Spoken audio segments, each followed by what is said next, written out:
Welcome to our final webinar, everything that you've asked about the new standards and more. It's July 1. How are we all feeling? I'm feeling a little bit deflated, excited but deflated. It's a bit of an anticlimax. It's a big day. It's a big day, but it's just another day. So much was wrapped up in this date, and now we're going to go through everything again for November 1.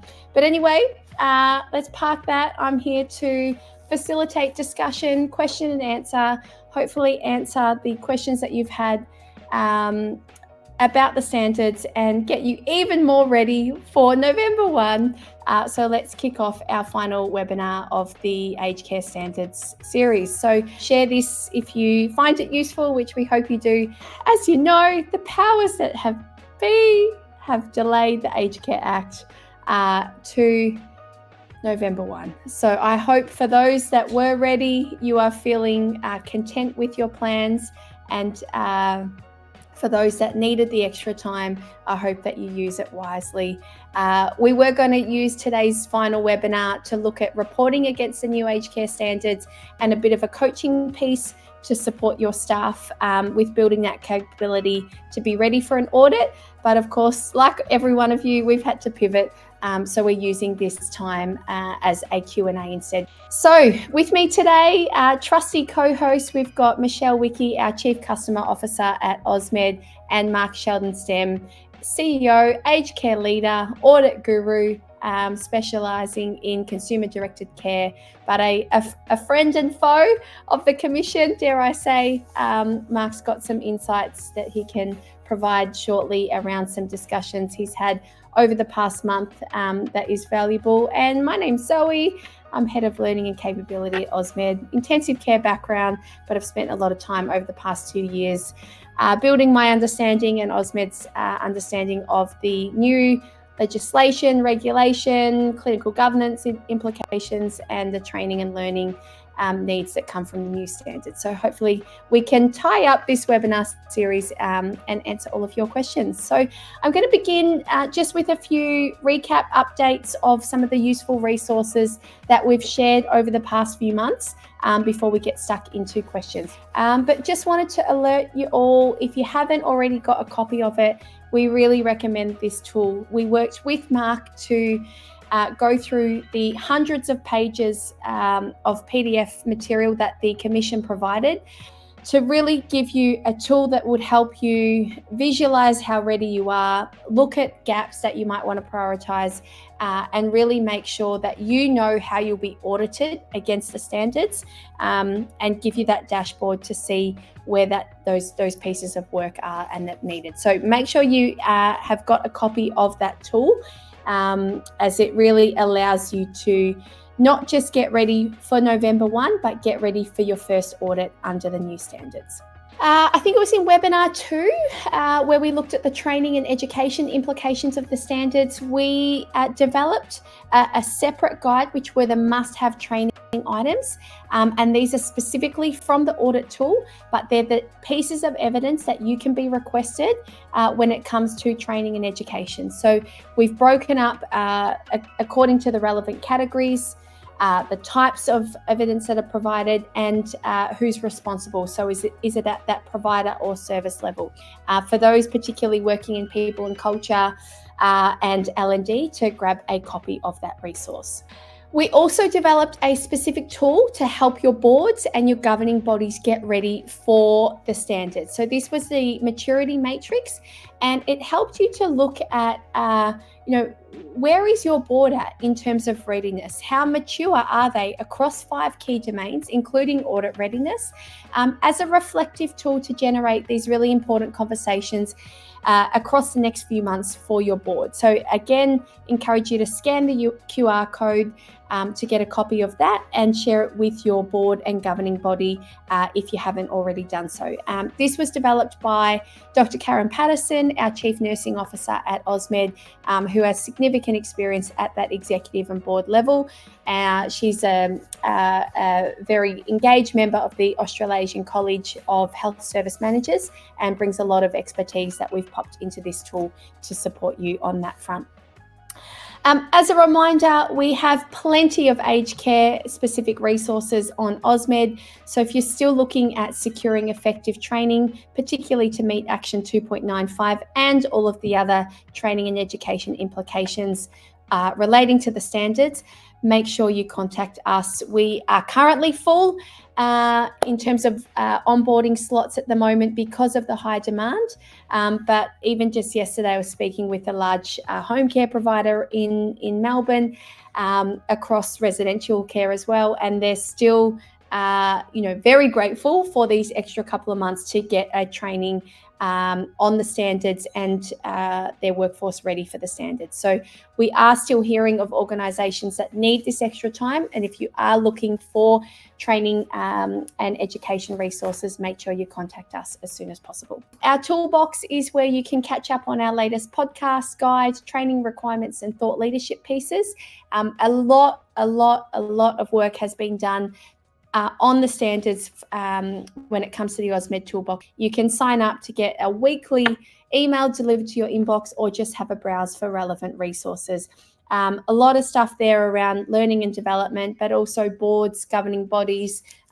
We've got, psychological safety, relevant OH&S stuff for people and culture teams. There is a lot there that we try and pack into it. So I encourage you to check that out as well. Probably one of my favorite resources on there, if you recognize the three people in the picture, myself, Karen and Michelle, bringing you the Capability Corner podcast, which has been really popular. We have a lot of fun making it. Hopefully you enjoy listening to it. So if you are concerned that you're going to miss us now that this webinar series is done as of today, then don't be sad. There's plenty of us available online, so check it out. On that note, here is our great friend Michelle Wiki. Hi. Hello, there she is. Woo! Round of applause for Michelle. Yeah. I've just got a couple of loads of laundry to do today, so just excuse me. It's towels day today. Yeah. For those of you who don't know Michelle has a loffice, the laundry office. It's French for Michelle's work from home setup. That's true. You can see I've fogged it, slurred it, blurred it. Anyway, that's my dryer.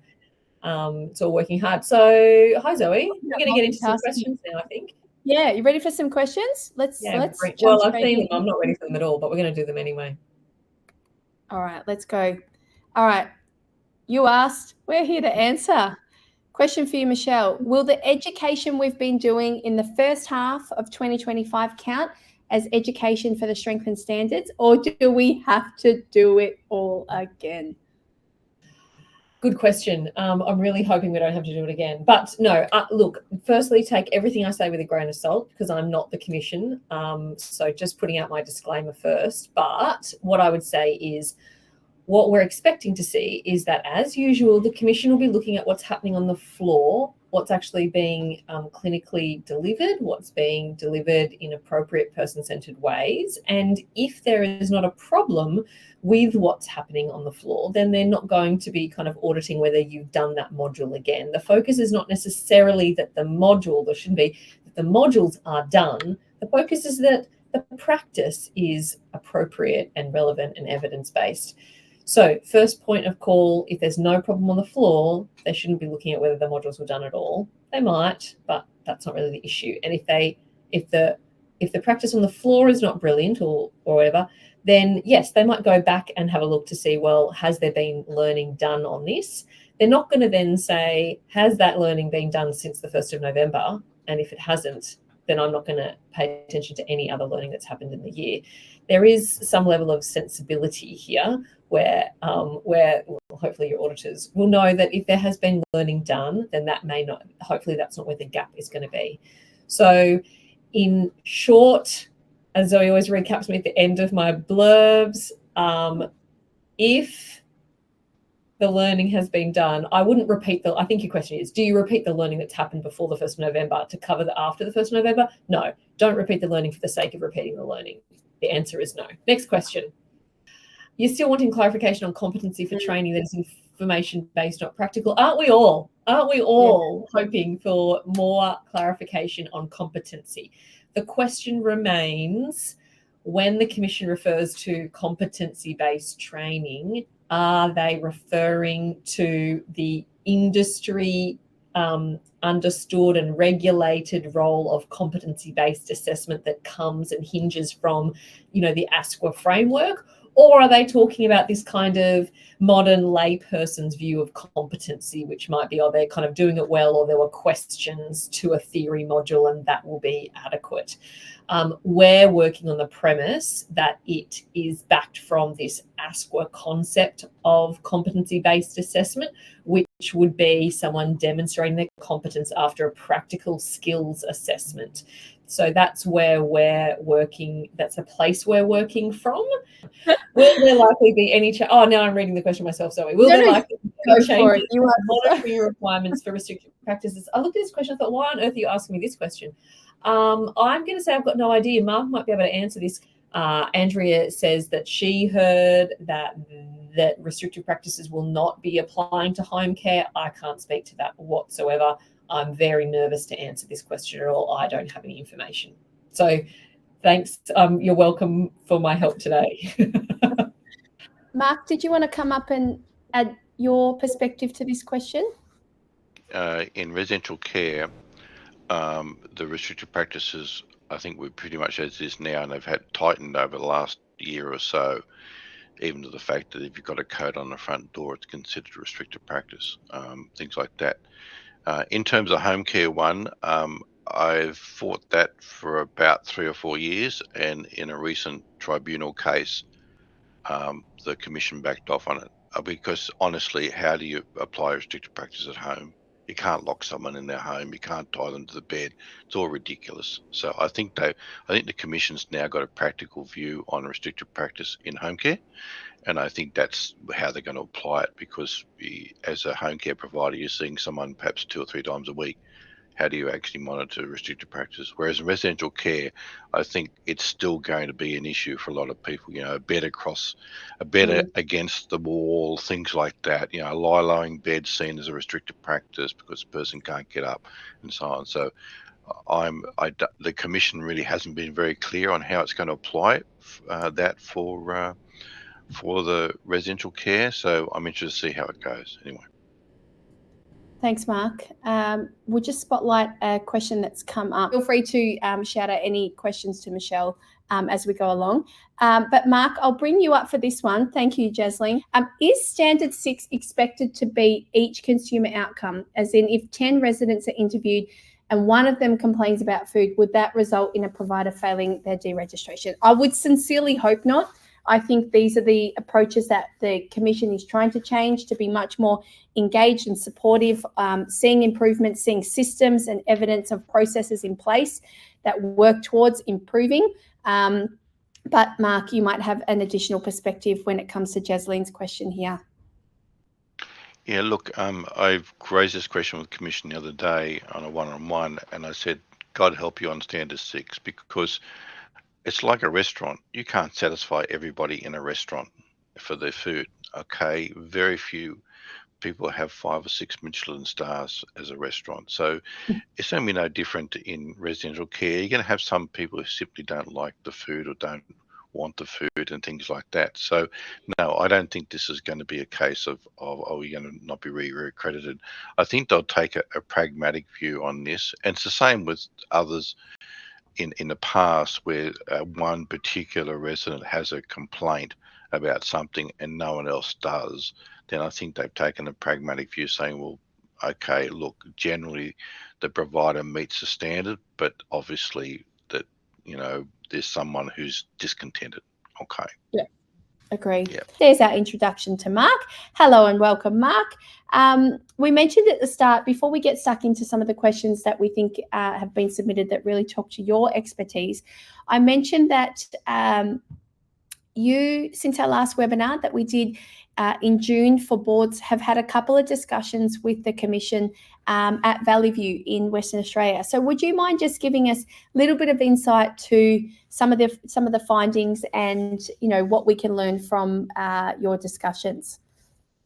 Okay. Thanks, Zoe. Look, talk to them mainly about the whole registration issue in terms of no more accreditation. It's re-registration. Is it going to be unannounced? So similar to those who have been through home care, the current home care registration, because home care is not actually accredited, but it'll come under the same system, is where they ask you for a whole lot of material first. They then go through the material, they come back and ask you some questions, and then they'll come for a visit to visit you. So the whole unannounced accreditation visits will effectively disappear, won't apply in the future. And they'll effectively go through that process of collecting data and then coming to check to verify. It's a 4-stage process, obviously. So it was very clear. However, if the commission finds that you are at risk, or there is some from your QI data or your SIRS reporting, or whether it be home care or residential care, doesn't matter, they can come and do an unannounced visit. So they're still going to, they could still turn up in your front door on a Monday morning at 9:30 and saying, we're here to check something. So, a lot of people think, oh, we've been re-registered, we're all fine. No, it doesn't work that way. You're under constant surveillance from the commission in terms of what you do. Other things too, in terms that we talked about, was that whole information and the evidence mapping tool that we put out there. So they confirm with me that that's what they'll be looking at. So when they come on site, they'll be seeking that evidence. They'll be talking to workers on the floor or in the community about what they've heard, their understanding of the standards, where the whole education thing as far as the workforce is paramount. And they'll be asking as to whether they think the place is well run, do they have a voice, and so on. So that's really important, because a lot of people are thinking, well, okay, as management, we've got our heads around these new standards. Yeah, we can know how they work. It has to be drilled. It has to be from the board to the floor. Right from the board to the floor, have to fully understand exactly how this thing works. Okay. A couple of things too. Obviously, when they come to do re-registrations, it's at provider level and then service level.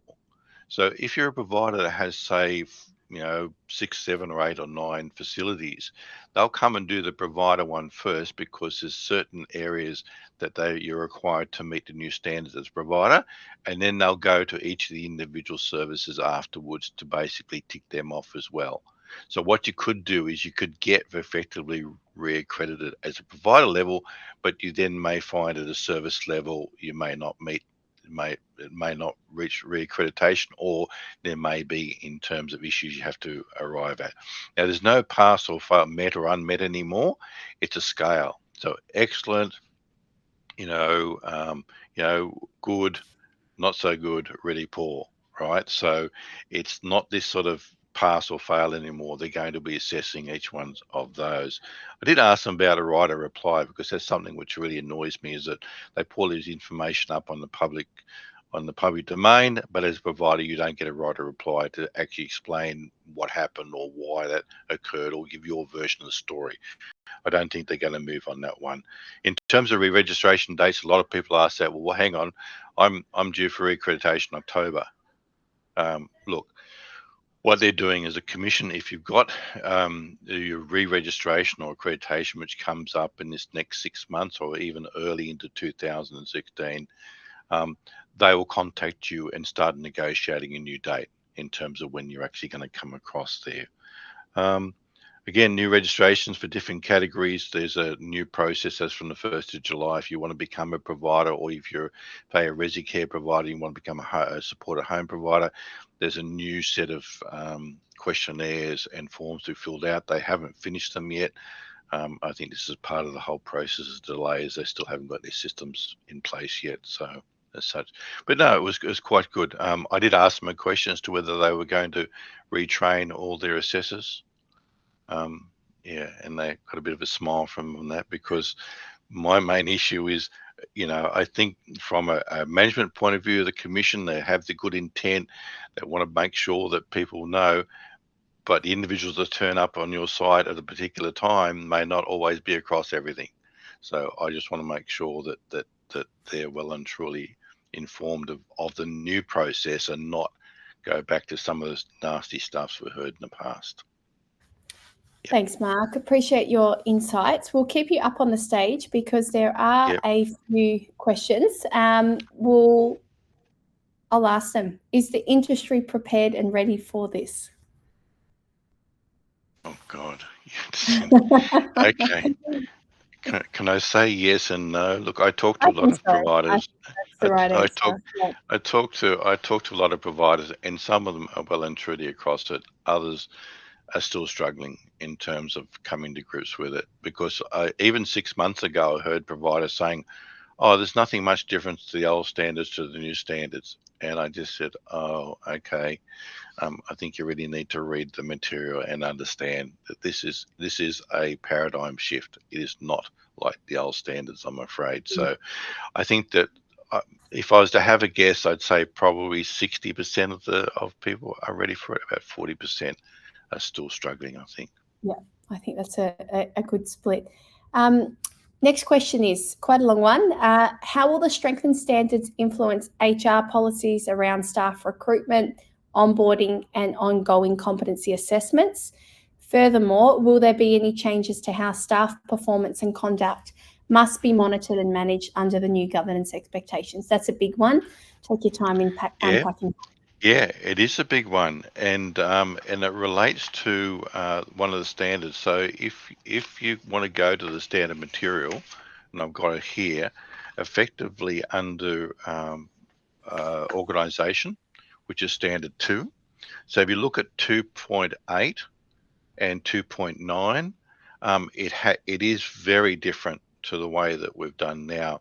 Is what they're asking for is much more of a partnership with the workers in terms of their knowledge and their involvement in the operation of the service. Okay, so things like, they don't want agency staff. There's actually one there which says use direct employment to engage workers where possible and minimise use of independent contractors.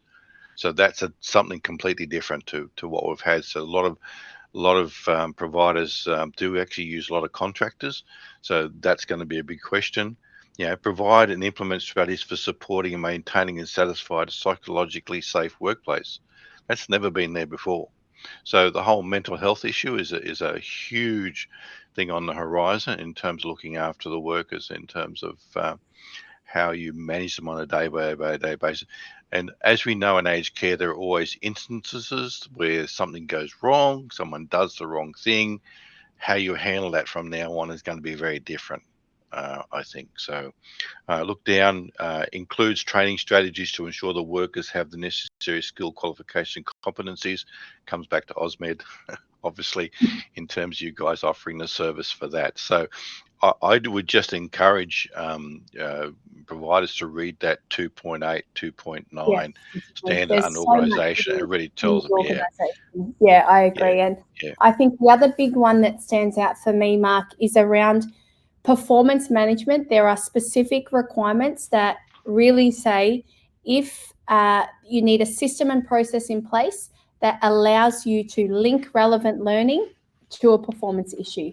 And it really comes back to that psychological safety, that we have a responsibility to support the workforce if there is a performance issue. And one of those ways that we need to be demonstrating that is linking performance with learning. I'll keep moving on. Oh, sorry, Mark. You just need to basically get your PIPs right. So performance improvement plans have to be very detailed and have to be followed through. A lot of people put PIPs in place, but often they don't follow through on it. That's what is important. Yeah. This is a pretty general one. Anything about audits? There's a lot you could say about audits. Top tip. I think it's a positive one that in fact it's not going to be unannounced. I think that's a real positive. I mean, the reason why the move to unannounced in the past was because it was more people were preparing their places and make them look nice and all that sort of stuff. And I had a bit to do with Ken Wyatt, the minister at the time, when he introduced that. Look, I think it's much fairer system. You'll be able to supply it because it's much more about your systems and processes that you've implemented and being able to show them that I have this evidence. It's a little bit like in this industry. If it's not documented, it never happened. So documentation is absolutely king. You have to document everything and have a system that effectively documents everything. Otherwise, when they do come to the audits, you're not going to have the evidence to show them in terms of this is what's happened, this is how we do things, this is how we track people's care, this is how we track people's clinical conditions and so on, and this is how we respond to when changes occur.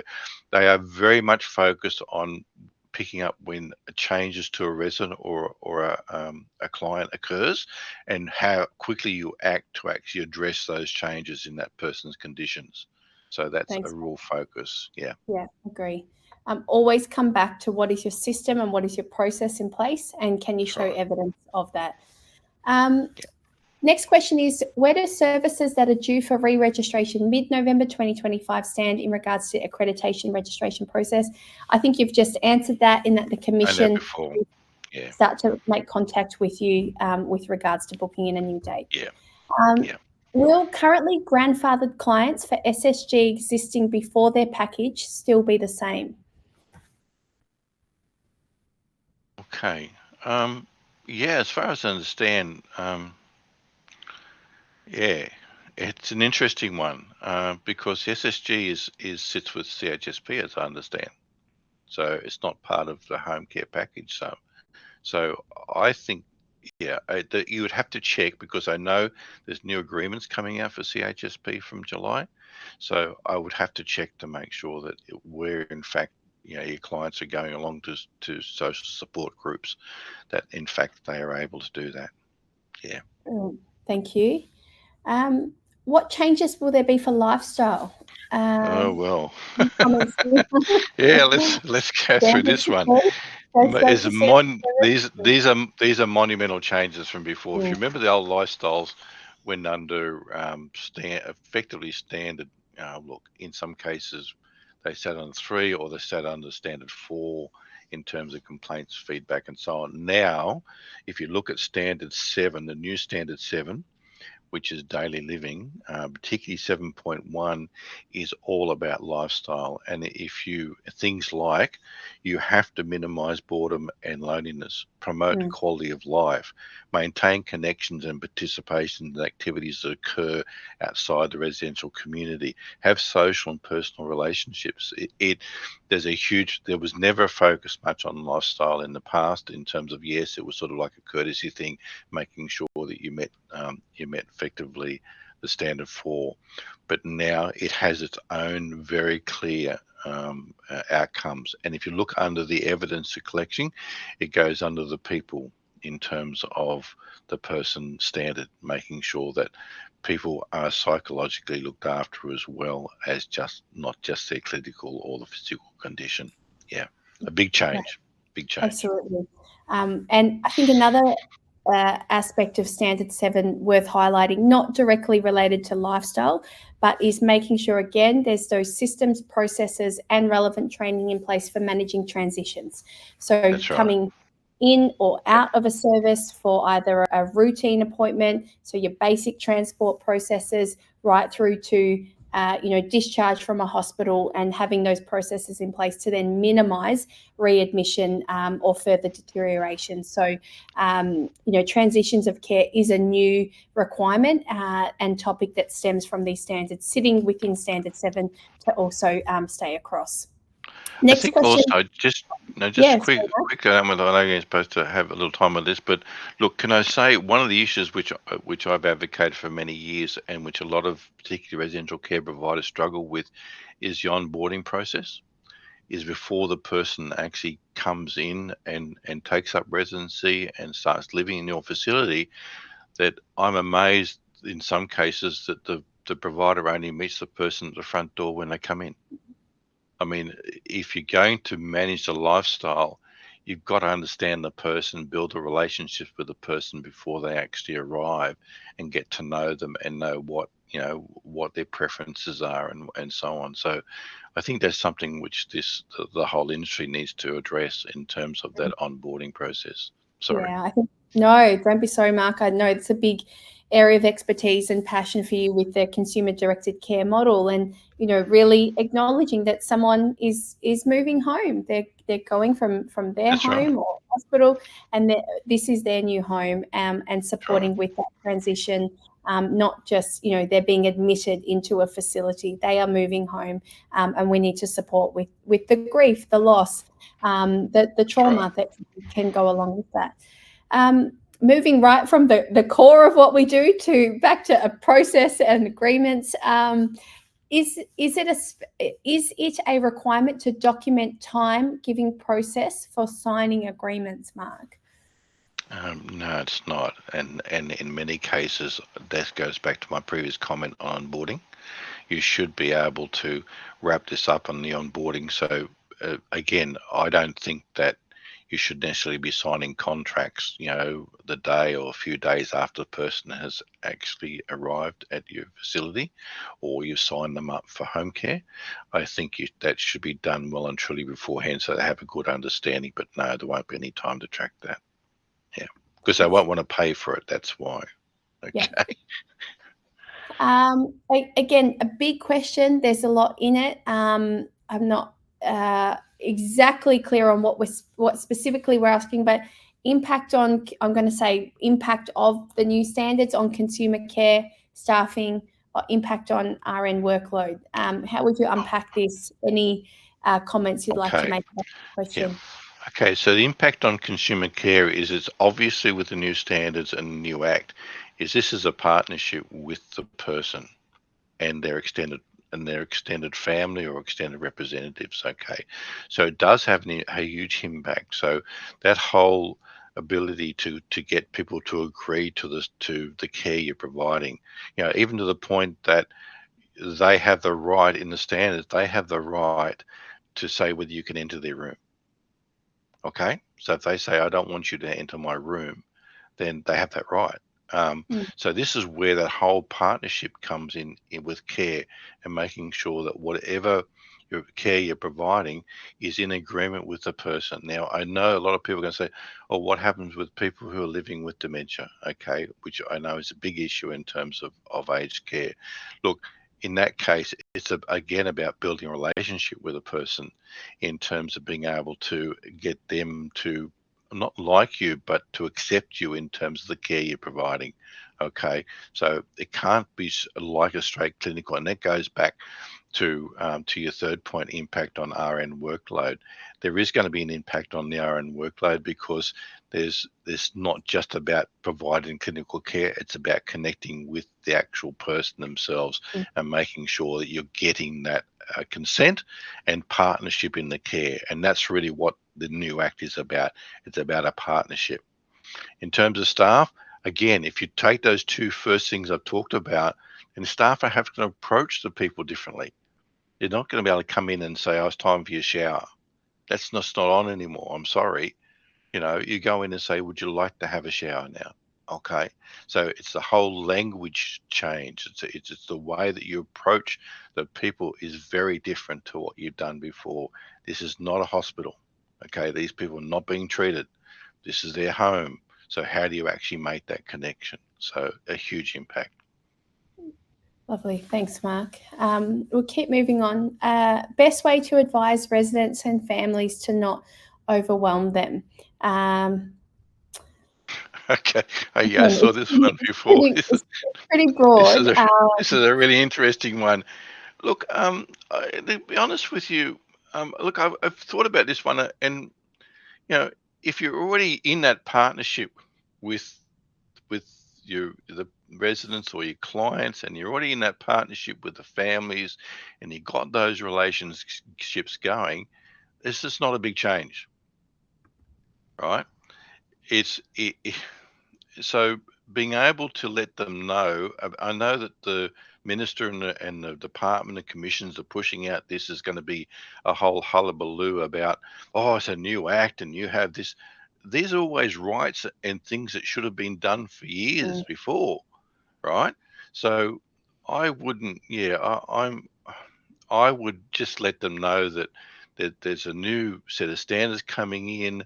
Here are your rights. We go back to the food one, where if you've got a menu that has not been co-designed with your residents, you can forget about passing standard 6. Simple as that. If the chef and the management have sat down and written a menu and then said to the residents in that case, this is the food you're going to eat, well, then you're not going to pass down 6. You have to show that partnership. And I think that's something which, depending upon where a service is at and what they're doing now, then sometimes it can be a bit overwhelming. But other times, if people are already in that mode of building those relationships, then it won't be overwhelming. Okay. Excellent. Great. We've still got a few to go, but we'll keep pushing on, Mark. What does rollout look like? What's November 1? What are we going to be in? What does November 2 look like? I don't think I sat with my board last week, and I said we're going to start this the 1st of July. So we are now acting under the new standards. All right. The board reporting is under the new standards. As for the next between now and November, as far as we're concerned, we are in the new standards field, and the old standards are gone. Okay. So that when it comes November 1, we just continue to roll on. So everybody's been pretty well prepared for it.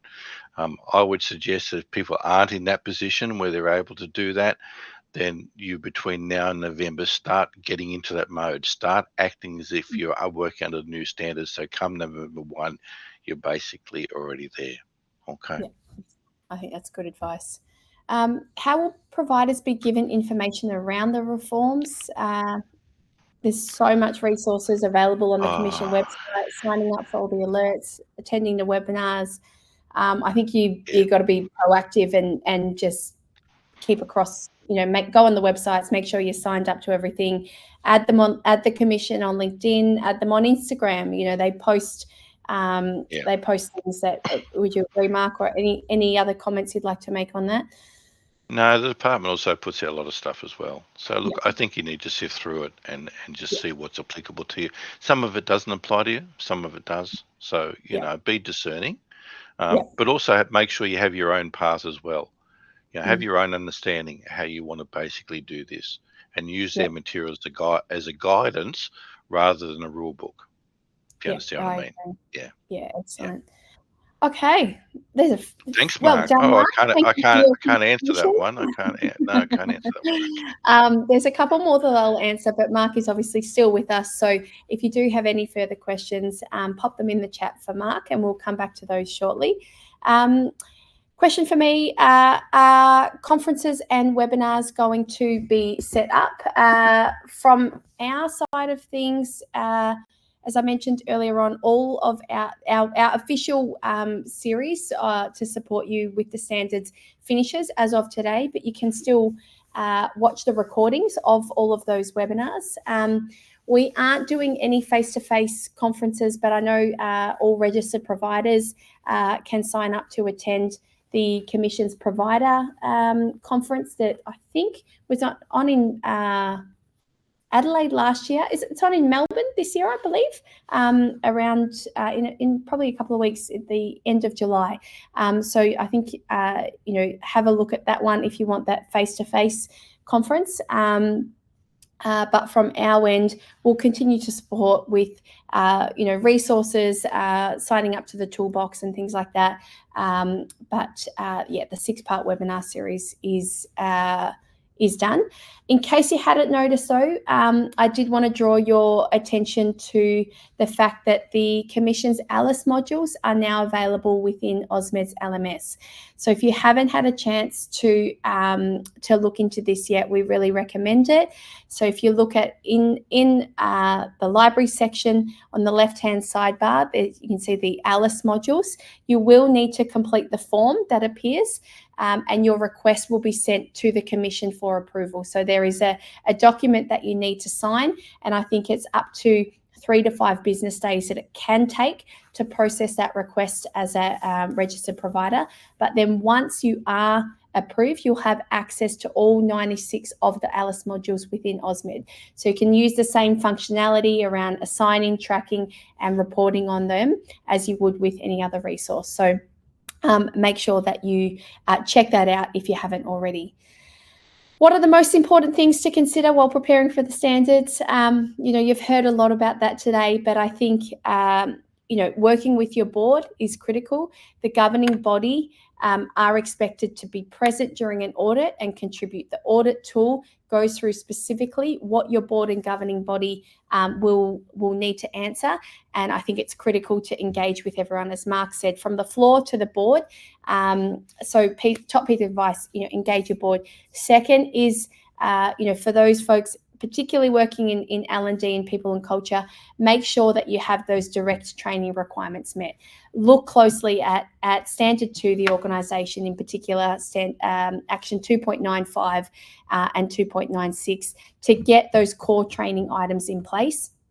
And then have your systems and processes around evaluating education, your training matrices, triangulation. Have an ability to communicate to an auditor that if we get a drop in a quality indicator, if we get a complaint, if there's feedback, if there is a clinical alert or an issue, here is our system that we have in place to identify that need, validate it, deliver education, and then evaluate the impact of that training and education. Next question, what are the mandatory education topics required to be completed on an annual basis by the Strengthened Aged Care Quality Standards? If I had a golden, what's that expression? If I had a crystal ball and I could look into the future, I would answer this question.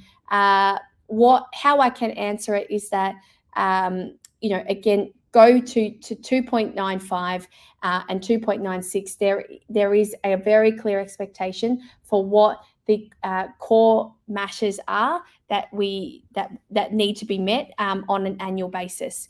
I think it was webinar 2 that we looked at. I think, and we've got the link. I think we put that further up. We can pop it in the chat again. To the must-have training items are where you can also look. So look.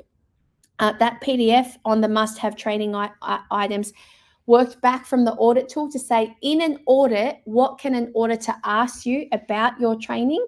And we listed those direct items, as well as what are the systems and processes that you need to have in place. But when it comes to mandatory training, there is no one size fits all. Yes, there are core things that we see time and time and again, but again, I'd love to say, here is the list. How I prefer to answer this question is depends on your risk appetite, depends on your need, and it depends on the services that you're providing and the workforce that you have to be able to make sure that what you're assigning, when you're assigning it, whether it's annual, biannual, optional, mandatory, actually suits the needs of your organisation.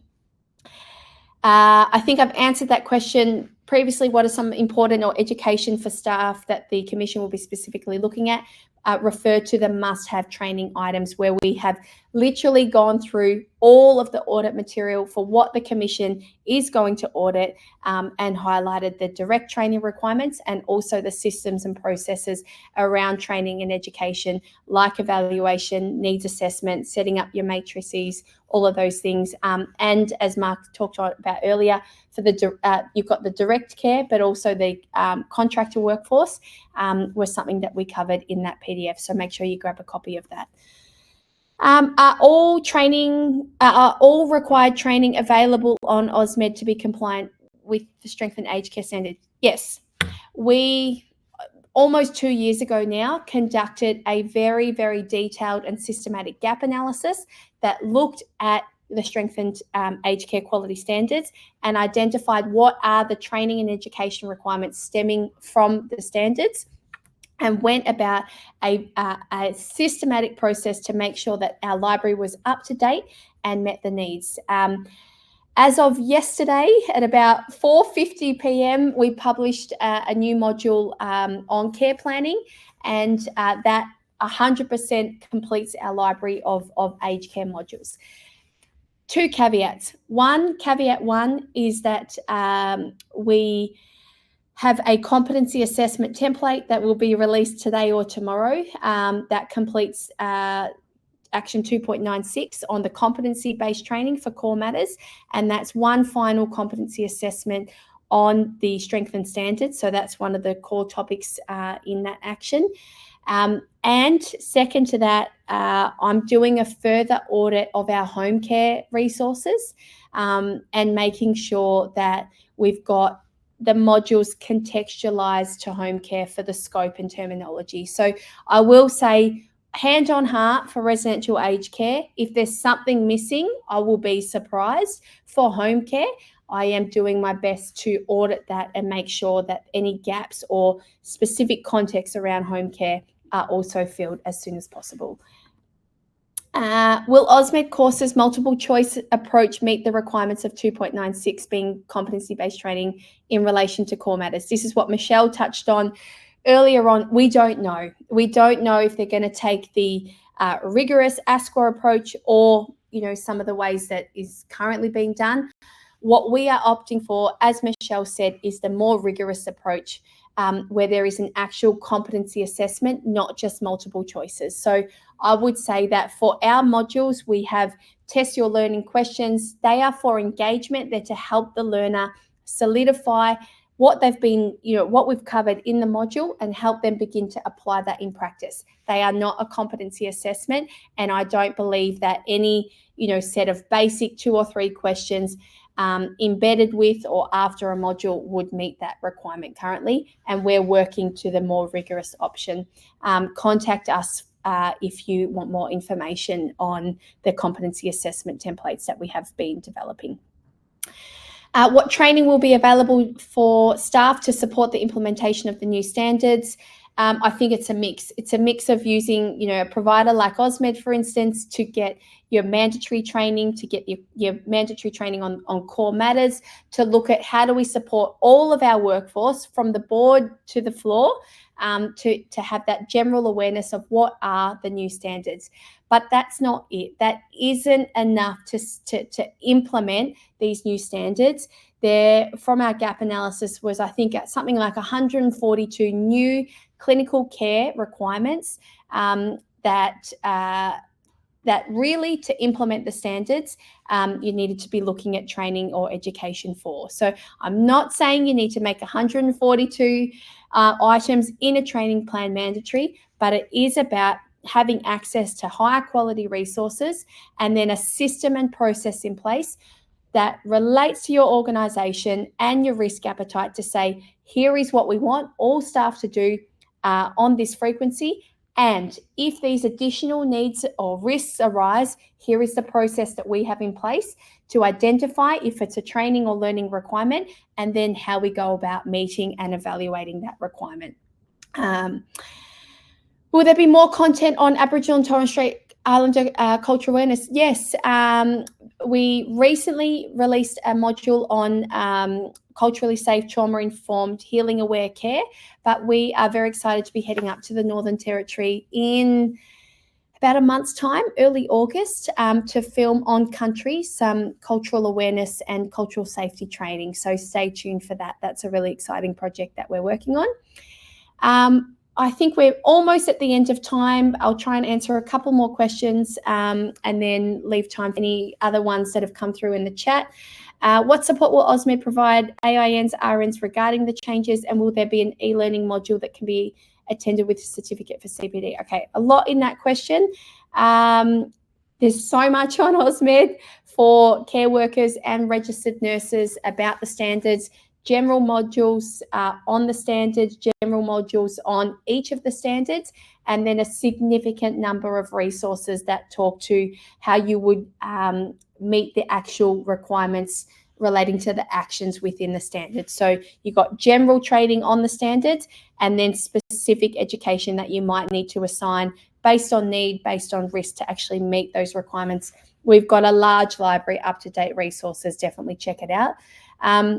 In terms of certificates, our video-based training modules have certificates that, yes, you can use for CPD, but this is a whole other webinar. When it comes to CPD, really encourage your registered staff, so your ENs and RNs, to understand that a certificate isn't the only thing that you need to demonstrate that you've met your CPD requirements. You need to have a learning plan in place. You need to identify your learning goals. You need to be able to document that the CPD that you have done actually relates to those learning needs and goals, and then reflect on how that CPD actually improved practice.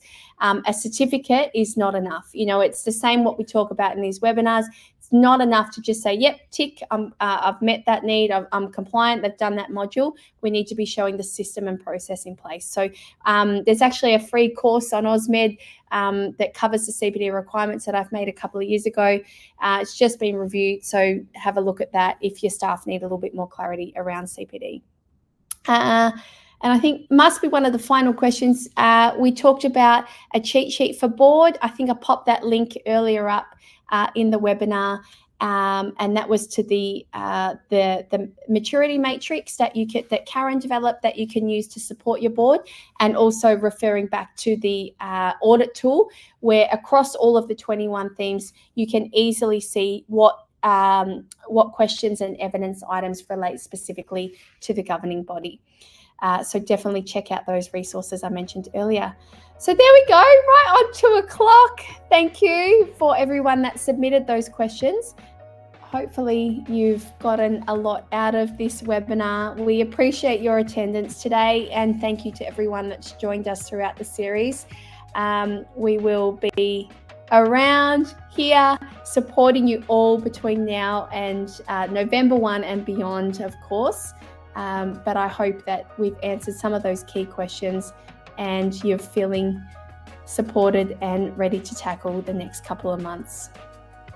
Beautiful. I think that might be it then. Thank you once again. Appreciate your attendance and look forward to staying connected.